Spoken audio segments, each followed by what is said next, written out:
ሌላኛው ጥያቄ የዛሬ ዓመት ረመዳን 2 ጊዜ ዚና ሰርተናል። ሁለቱንም ቀን አልጾምንም፣ ቀባም አላወጣንም። ምን ማድረግ ነው ያለብን የሚል ጥያቄ። አቁል اللهم لا تهلكنا بما فعل السفهاء منا። አላህ ተባረከ ወተዓላ አላዋቂዎች በሚያጠፉት ጥፋት በጋራ አያጥፋን። እንዲህ አይነት ጥያቄዎችን ማንበብና ማንሳት እጅግ በጣም ያሳዝናል። የካዱ القلب يتفطر።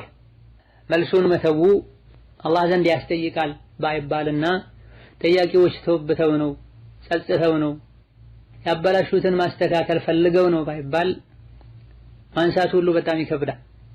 በተለይ እንደዚህ ሚዲያ ላይ አላህ ተባረከ ወተዓላ የረሕማንን የሱን ባሮችን መገለጫ ሲዘረዝር ወላ የዝኑን ብላ وعباد الرحمن الذين يمشون على الأرض هونا وإذا خاطبهم الجاهلون قالوا سلاما ከዛ አስከትሎ ከተወሰኑ ወስፎች በኋላ ወላ የዝኑን ብላ የአላህ ትክክለኛ ባሮች ምድር ላይ ረጋ ብለው የሚራመዱ ናቸው።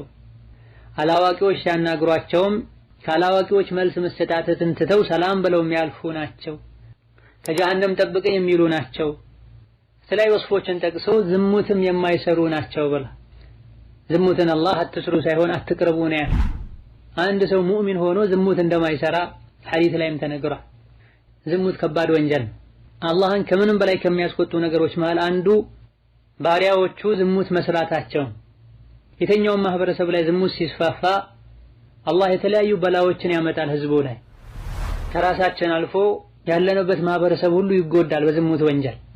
ድርቅ ይመጣል፣ ሰላም ይጠፋል። ኢላ ገይሪ ዛሊክ ነብዩ ሱሐባ ሴቶችን ወደ እስላም ያስገቡ ሙባይዓ ሲያደርጉ በአላህ ላታሻርኩ ዝሙት ላትሰሩ እያሉ ቃል ሲያስገቧቸው ከሱሐቦች መሃል አንዷ አወተዝኒል ሑራ ብላለች።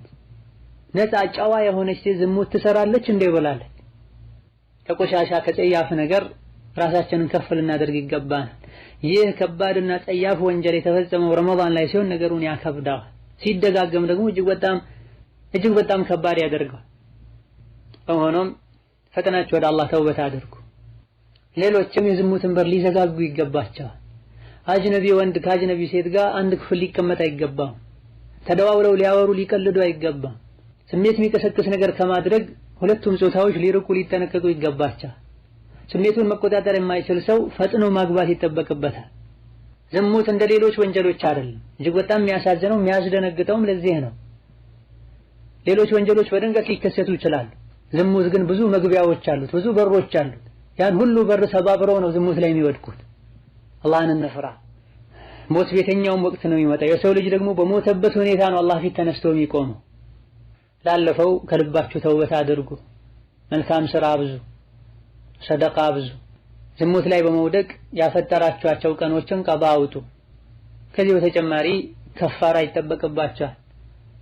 ሁለታችሁም ለእያንዳንዱ ቀን 30 ቀን መጾም ይጠበቅባችኋል እያከታተላችሁ።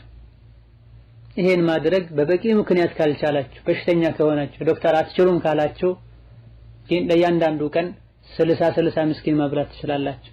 ነስአላህ የቱበ ዐለይና ወዐለይኩማ።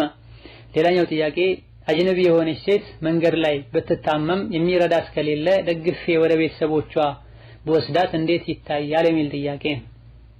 በአቅራቢያ ያሉ ሴት እህቶች እንዲረዷት ማድረግ ይጠበቅብሃል። ይሄን ማድረግ ካልቻልክ አንተ ብትተዋትም ሌላ የሚረዳት ሰው የሚመጣበት ሁኔታ ከሌለ አላህን ከመፍራት ጋር አይንን ሰበር ከማድረግ ጋር ለፊትና የሚዳርግን ነገር ከመጠንቀቅ ጋር እርዳታ ብታደርግላት ወደ ቤቷ ብታደርሳት ችግር የለም። በመሰረቱ ወንድ ሴትን መንካት፣ ሴት ወንድን መንካት የተከለከለ ቢሆንም የግድ ሆኖ ሲገኝ ይቻላል። ሴት ዶክተር ካጣች አልታከምም ብላ ቤት መሞት እንደማይፈቀድላት ሁሉ ሜዳ ላይ ወድቃ ወንድሟ በሚያገኛት ጊዜም ቤት ሊያደርሳት ይችላል። በላጩ ግን ያሉ አማራጮችን ሁሉ ቀድሞ መጠቀም፣ ቤተሰቦቿ ጋዛው ያለች መደወል፣ ከአካባቢ ያሉ እህቶቿ እርዳታ እንዲያደርጉላት መጠየቅ፣ ይሄ ሁሉ ተሞክሮ